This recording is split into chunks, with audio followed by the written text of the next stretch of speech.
Compliment of the season, ma. Happy New Year. Happy New Year, ma. Yes, ma. How has your day been? It's been fine. Hold on, ma. How's your family? Oh, fine. Thank God. Ma? This one that we are just one, so we'll wait a bit to see if others will join. If not, we'll have to adjourn the class. We schedule the class. All right, ma. Yes, ma.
Good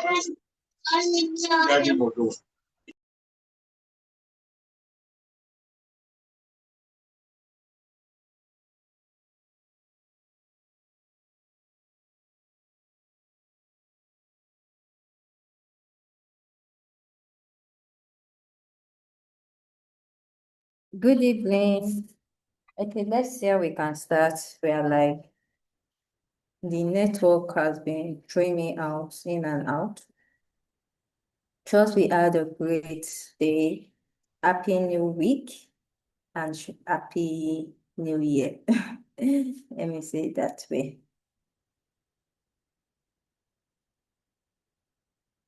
Okay, so I was meant to send a link. Apologies, my system misbehaved and I could not communicate. So I was like, since it's the festive period, let me just allow us to rest and enjoy the break, and try to catch up with, so allow us to catch up with the end of the year activities that normally comes along with it. Okay. So I've been informed that the exam is going to be on the 12th that week. It's going to start on the 12th. So indirectly, we just have 3 more weeks. We just have 3 more weeks to conclude the class.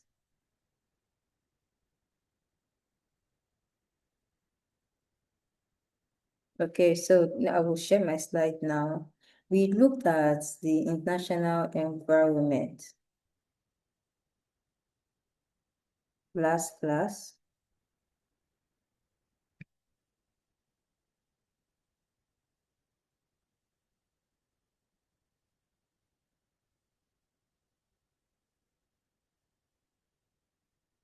So let me just do a recap of,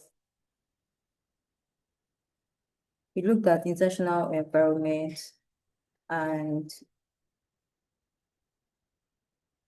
from the national environment, we looked at the technological environment. I said that the marketing environment is categorized into two.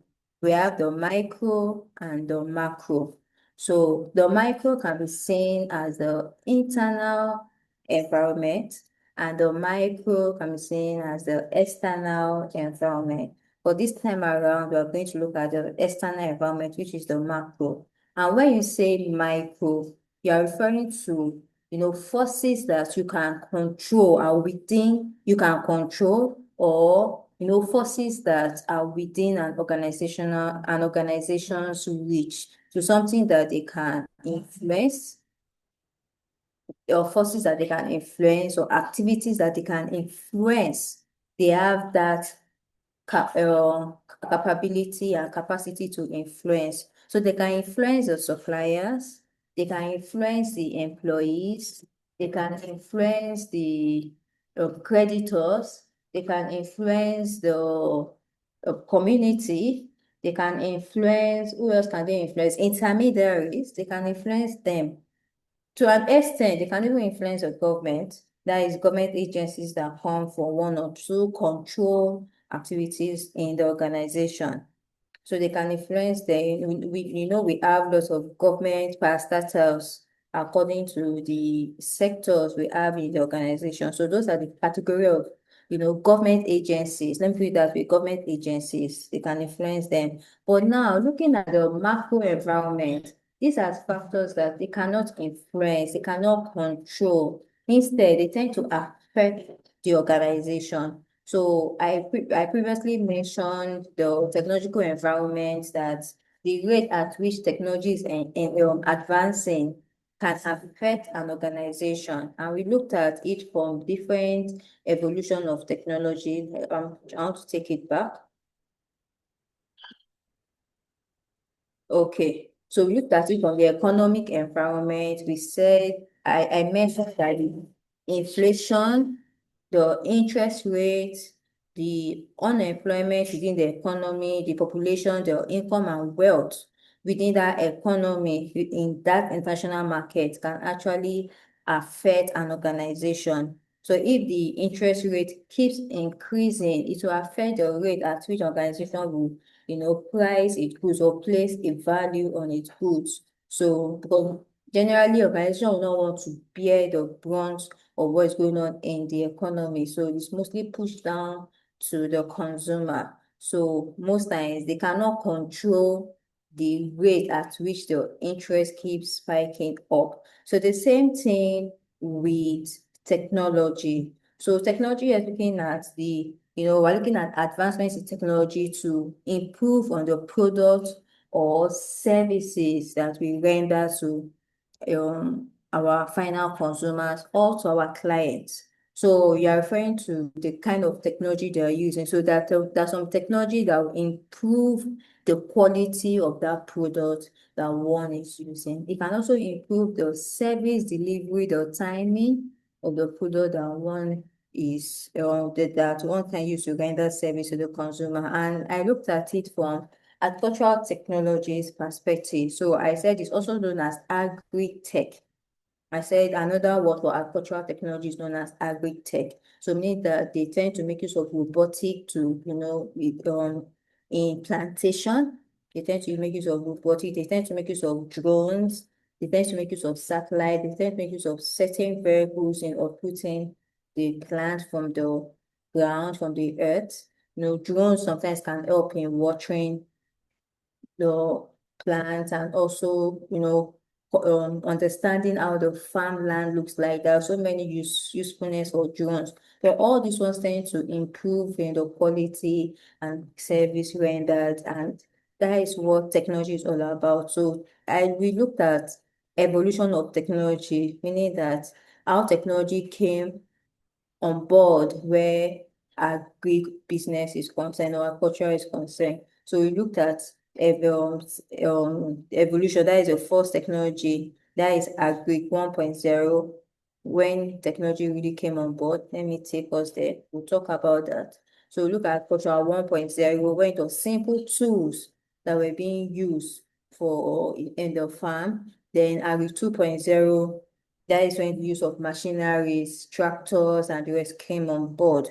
So fertilizers also came on board during that period. They made the plants, the crops to come out better, to be well preserved and the rest. So the third agriculture, yeah, the third agriculture, we relate it to industrial revolution. You can relate it to the third industrial revolution where ICT became more profound, technology, computers also became more profound. So technology was quite evident during agriculture 3.0. So you could also see it as, precise or smart farming. So the technology for the plant, according to the crops or the equipment or machineries for the plant or the crops were available. So farming became quite easy during this agricultural 3.0. Farming became very easy. All the tools, all the machineries, all the facilities were all available. And also during this period, they called it as Green Revolution. Green Revolution. So, and no, most of the Green Revolution, that is where sustainability came on board, organic and waste and different, sustainability technology activities came on board. So this period is when the old technology really came on board and became evident within the farm or the agri sector. Well, when you talk about agriculture 4.0, it's also known as connected farming. So that is where the use of robotic, the use of AI. So it's like the advance of Agri 3.0. Although Agri 3.0 is also an advancement of Agri 2.0, but Agri 4.0 is the advancement of 3.0. So that is when the technology became more advanced, more pronounced than Agri 3.0. So robots came on board, IoT, drones, satellites came on board. So a lot of computation model, method or systems came on board. So that is for the evolution of technology. Although we have 5.0 and we're still anticipating what Agri 5.0 is all about. Then going back to these agri-tech, we also looked at various technologies within agri-tech, like there are various technologies that came on board or according to the sectors. So I said that technologies for land practices, for irrigation, for crops, for dry and wetland and the rest. So there are a lot of technologies that came on board for land management practices. And the land management practices also made it easier for such organizations to, render the right service to the client. So it's quite easy. And it also made it easy to, farm the land. So there are technologies for this land management. There are also technologies. So this is just an example for irrigation that is being used. Okay. Irrigation that is being used for land management. Then there are also technologies there are also like improved machineries and infrastructure technologies that is being used now in this current or present environment that we're in. So are you referring to the robot? Are you referring to the drones or aerial imaging?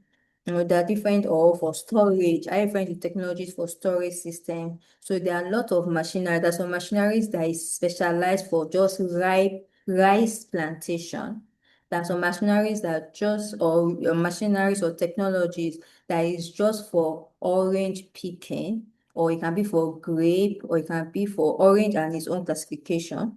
It can be for grape, it can be for certain kind of crops. So these are the categories of technologies that are available within the agribusiness or agriculture sector, agri sector. Then this is like an example of technology for strawberry. Then this an example of the drone to plant to wet the land. This is another example of technology that is being used. Then this one is machinery for crop management for plantation and the rest. So this is just an example of technologies in that aspect. Another one is technology for agrochemicals in terms of fertilizers, pesticides, herbicides, and the rest. So that improved technology, there are ways in which one makes use of certain fertilizers. There are certain fertilizers that are no longer allowed to be used within the farming, within the agri sector, because we've noticed that it tends to affect the health of the people of an individual.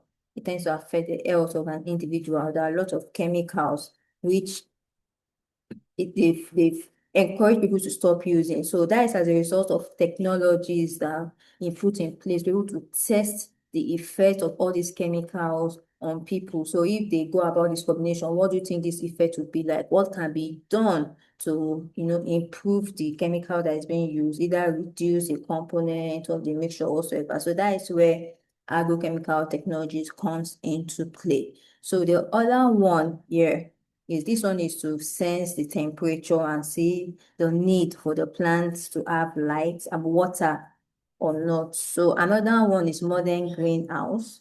I mentioned it, they are now greenhouse, and there's this vertical planting, or is it vertical plantation or horizontal plantation that is being done now. There are different ways that one can plant, even in one's backyard or one's compound. They don't necessarily need to have a soily ground before they can, engage in plantation or plant one or two crops. So there are different ways one can plant without having that soily ground to do that. So these are the technologies that tend to improve the products or services to the respective clients.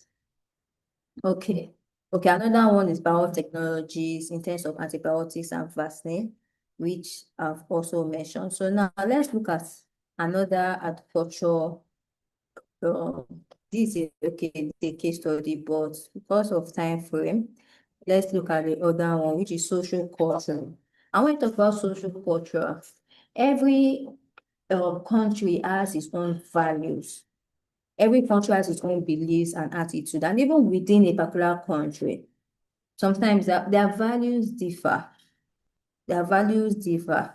Even within Nigeria itself, if you look at it from geopolitical zones, the value differs. So it's very important that we understand the values or beliefs of culture of the people, their demographics, the demographics of people, because demographics of people we often understand the values. So if they are more of demographics of people. And when I say demographic of people, I'm referring to demographic of your target market. So it might not necessarily be companies. You can look at it from young companies, that is uprising companies, upcoming companies, uprising companies, or old companies, companies that they've been in the system, so structure wise, succession wise, they are there. They are there. So all what they need, they already have structure on how to go about ordering of certain product from your company. So it's very important to know the demographic of the firms that is your target market. And if your target market are individuals, so you can look at target market in terms of companies, and you can look at target market in terms of individuals. So you have to understand your target market in terms of companies and individual, and that will also help you understand the values, their beliefs, their culture. So it's very important to know the social cultural environment of that country in which you want to, export such products. So, and another aspect, there's a part that I talked especially on attitudes, and people are different, they have attitude towards time, the way they, see time. Time is, time is key to some people. Their attitude towards work and leisure. Some people they have boundaries beyond boundaries between work and leisure. They don't joke with that. Attitude towards achievement, change, and job. So everybody that people have attitude towards certain things. So it's very important that we understand this country or these people's attitude, your target market attitude towards, delivery of your product, towards communication, towards that. There are a lot of attitude towards product, towards logistics. There are a lot of attitude, and they see it in different ways. So that's something that they prefer direct conversation, and something that they prefer indirect conversation with them. So there are a lot of attitude, and it's very important that we understand that. And language too is another aspect, because language, although thank God for AI, whereby one can interpret, language also create this bond between organizations or between clients. So that is for social cultural environment. Then I'm going to look at one, the legal environment. So legal environment, I previously mentioned in our last class last year that legal environment is as a result of the political environment. So, and when you talk about political environment, you're referring to laws, you're referring to regulations. We're going to look at that. We're referring to laws, you're referring to regulations, you're referring to policies put in place. So legal environment enforce the political environment. So whatever decision that is brought forth from political environment, legal environment acts upon it. So when I talk about legal environment, you're referring to laws that they act upon. So if there are, like this one is saying production contract, it is binding. So one have to meet up or align themselves with that production contract. If it's in terms of farm labor, if it's in terms of logistics and transportation, there are laws binding that there are laws binding that particular sector or organization. So one has to understand the law behind it before a decision can be made.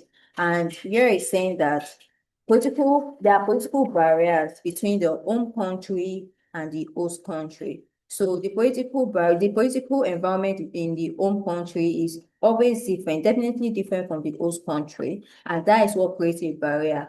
So it's very important that we understand the political environment. We have to strictly understand political environment. I'm going to give, I included some documents that shows the kind of political decisions that one could make or a country could make. Let me go there. Political environment that a country could make. Let me go there. Then I'll take us back to. So now this is what I'm referring to. So now, as of 2023, I can't say for 2026 now, but as this is up to 2023, as the time I got the information, there was an export ban on 3rd of October. So this is a political decision or regulation policy that they brought. So they ban rye, Baileys, oats, horns, and the rest, and it was, publicized. So it's very important that we understand all these policies that are brought in place. So any organization that do not know the policy and actually import one of these products, legal environment comes into play by taking action, by suing the organization or by seizing the goods, or hindering the organization from having any form of trade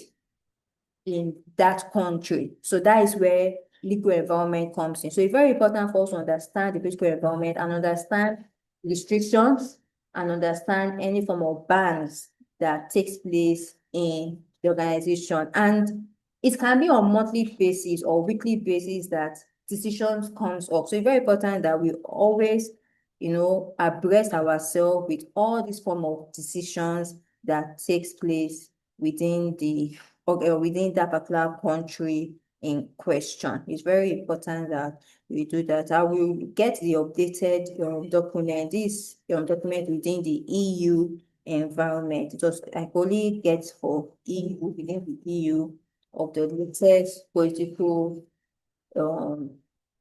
the politics that bans and restriction, import restriction. So that is for the political and legal environment. So one other aspect that I want us to look at is the agricultural outlook. So that is another aspect. So it's very important that we understand this is outlook for the EU. It's very important that we understand outlook for each country. I remember as at 2023-24, that was where the whole Russia, Ukraine issue came into place and really excuse me, it affected like the energy sector, it affected fertilizer and feed prices, it affected food inflation, it affected a lot of sectors due to what was going on in both countries. So it's very important that we understand the outlook. We try to understand the trends within that environment. So this one is just like agricultural market outlook for the EU. So you're saying that because of the negative impact that the energy, fertilizer, the food prices affected EU consumers' decision. So another country, so why I included it is that we need to understand, we need to know countries like surrounding neighboring countries because they tend to influence decisions. So this information here is saying that because of what happened between Ukraine and Russia, it affected EU's decision. So they had to review their decision on importation and exportation of certain goods, agricultural products. They have to review them all over again because they were being affected. Now, what people are crying out in Nigeria here is decision made by US. You get so I don't know if EU is really affected. I've not really gotten the full information of that, but they will also make certain decisions either to favor them or to protect them and their consumers, and they will be against anybody that want to come into the country. So we need to know that trend because a country like US now can affect that decision on certain products. So we need to understand, we need to know, have information about all these outlook, all these trends to know what and what, or to be able to know the right decisions to make where that country in question is concerned. So that is why I had to introduce this outlook. Another country's outlook another country's issue can affect a neighboring country, even a distant country, it can affect. So it's very important that we understand that we try to know what is going on in another country. It can be in Russia, it can be in Asian countries. They can affect if they have high dealing with Europe, it can affect because I know like in India now, they are really good in technology, high dealing in technology, and they really have herbs. They trade a lot of herbs and minerals out from that country. So if they have issues with one of the neighboring country or one of the European countries, they can sum all of the European countries as one and make a decision. So it's very important that we understand other countries and the impact it will have against that country in question that you are dealing with. So it's very important that we look at other countries to make certain decisions. Okay, so that will be it for international marketing environment. Next week, we're going to look at we're going to look at market segmentation. We're going to look at market segmentation, and yeah, we're going to look at market segmentation. Then the last week, well, next week we'll look at market segmentation. Then we'll also do this thing. I have a revision with the tutorial questions. We'll also review the tutorial questions. So we'll start getting ourselves used to it. At the same excuse me, at the same time next week, I'll send a notice to the group. I'm going to send the link. I'll give everyone sufficient time, like sufficient time, like my extend a week. I'll give us sufficient time so that we can write the test during that period. I'll send the link. So the test link, I'll send a test link.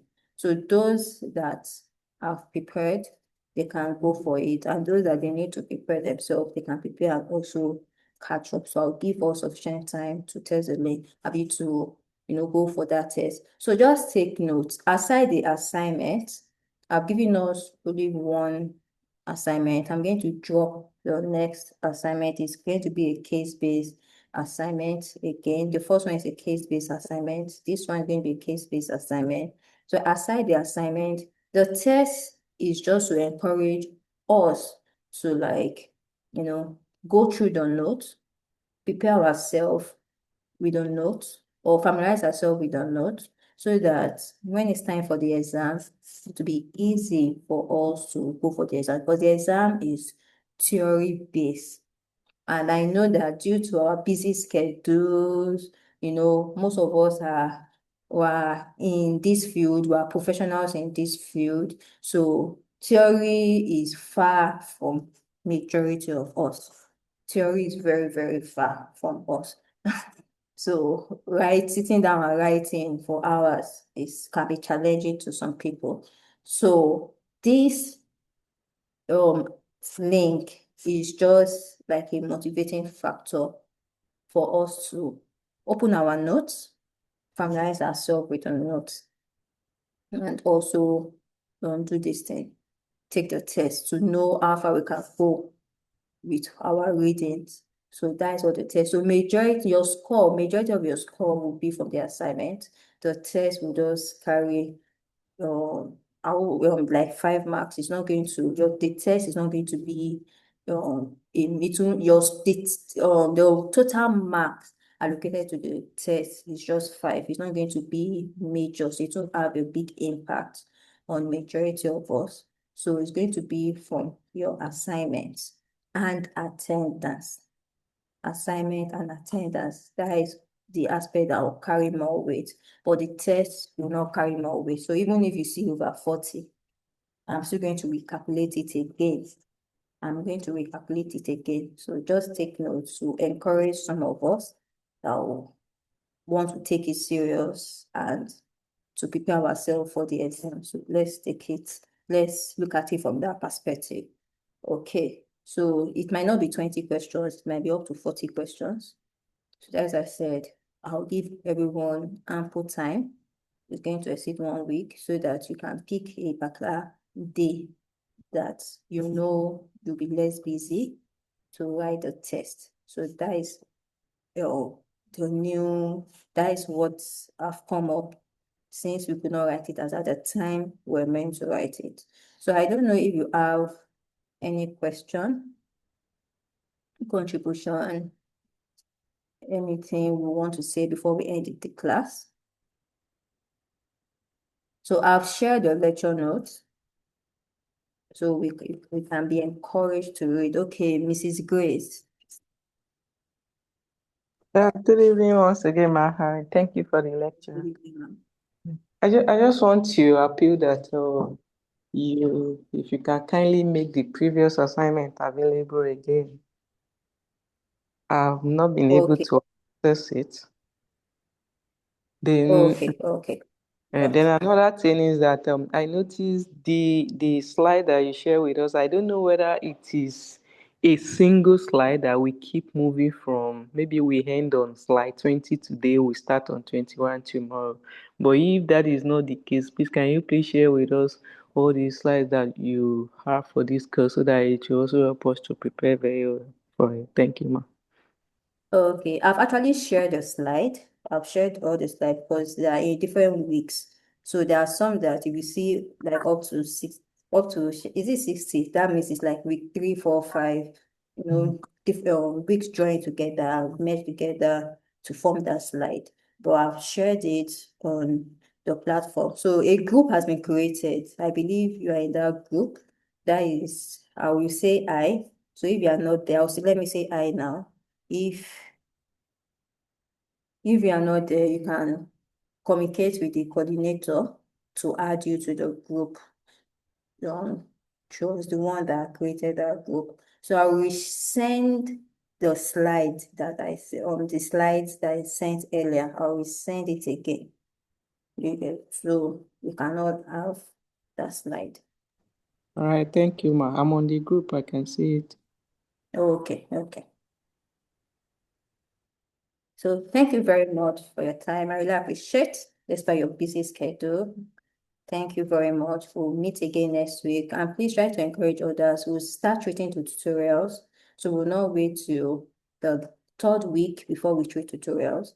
We'll start treating tutorials from next week. And okay, I'll send a tutorial question too. I've not sent it. I'll send tutorial questions. Start treating tutorials from next week. So we can familiarize ourselves with your tutorials, with your questions, and it will encourage us to know how to prepare ourselves for the exam. Thank you very much and have a great evening. Thank you, ma. Thank you, ma'am. Thank you, ma'am.